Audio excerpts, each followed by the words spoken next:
The first time I saw the photos, I didn't scream. I didn't throw the laptop. I just stared.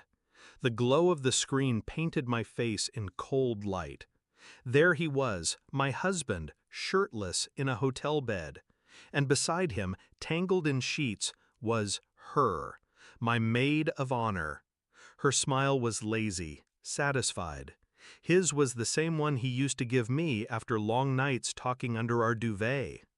I closed the laptop quietly, because the moment I saw them, I knew this was not the day I'd break.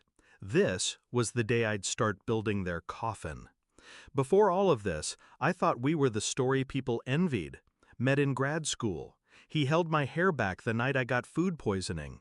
He showed up at my father's funeral in the middle of an important conference.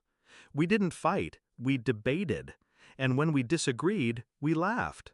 Or maybe I just laughed because I believed him. He made me believe we were unshakable. The cracks were small at first. He started locking his phone. Late meetings, unexplained trips. Perfume on his jacket, not mine. I asked. He deflected. "You're overthinking, babe." And I wanted so badly to believe that I was. Until that day. I borrowed his laptop for a quick Zoom call. Mid-meeting, a notification slid in from the corner of the screen, Rosewood Suite confirmed. When the call ended, I clicked.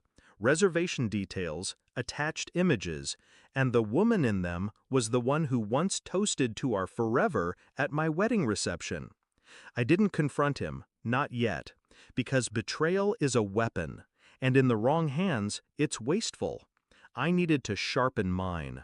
First, I called a lawyer, a quiet, calculating man who spoke in numbers and outcomes. He explained marital assets, hidden accounts, timelines. I listened, memorized.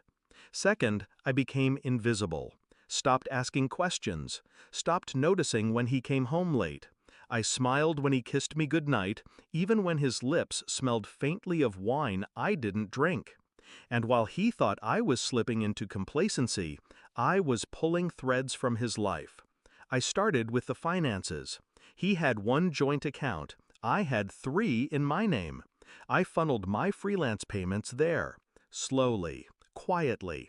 I made copies of every tax return, bank statement, and email I could find. I learned the passwords he thought he'd hidden.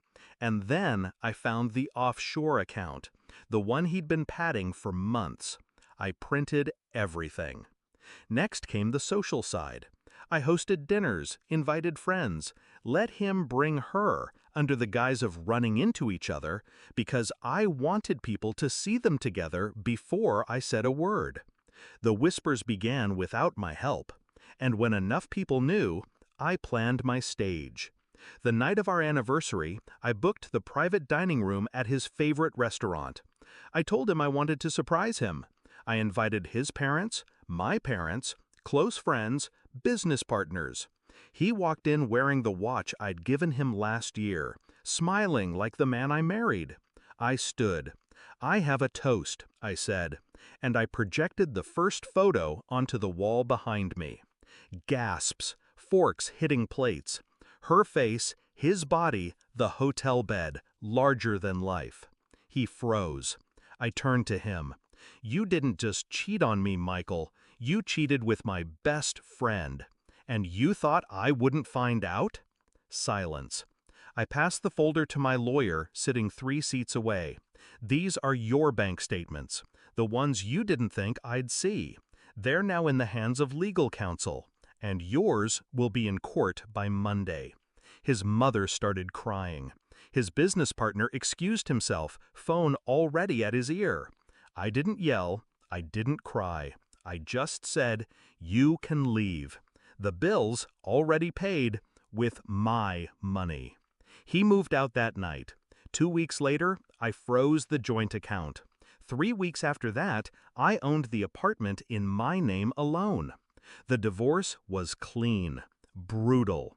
I got the house, the car, and enough alimony to rebuild my life twice over. She didn't get him for long. Turns out, betrayal rots the hand that holds it.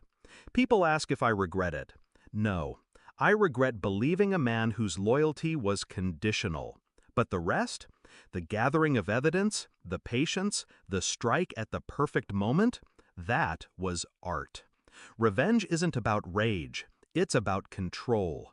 And I took back every ounce of mine the night I raised my glass and let the world see who he really was. Some people burn bridges in anger. I prefer to collapse them quietly, while the other person is still standing in the middle.